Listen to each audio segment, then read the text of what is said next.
जय श्री राम दोस्तों, welcome to my blog. हम अभी मंदिर के अंदर जा रहे हैं। ये लोकेश और अरुण भाई दोनों हमारे सामने हैं, तो अंदर जाकर आपको दर्शन कराते हैं। राधे राधे। सीढ़ियों से हम सेकंड फ्लोर पर जा रहे हैं और अंदर जाकर अभी दर्शन कराते हैं आपको। कुछ ही मिनट की देरी है दर्शन करने में। दर्शन कराने से पहले एक बात और बता देते हैं, ये है 108 स्टेप। इसमें हर स्टेप में हरे कृष्णा बोलना पड़ता है। उसके बाद में फिर एंट्री होती है। चाहे तो आप सीधे भी अंदर जा सकते हैं, उससे भी कोई आपको मना नहीं किया करेगा।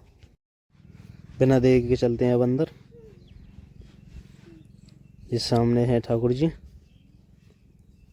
और अब साइड से घूमते हुए निकलेंगे दर्शन के लिए। हरे कृष्णा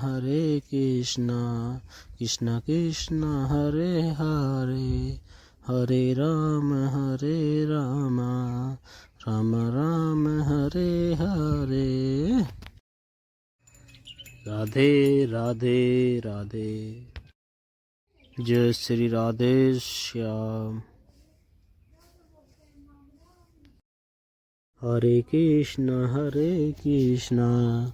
कृष्णा कृष्णा हरे हरे, हरे राम राम राम हरे हरे। हरे कृष्णा कृष्णा कृष्णा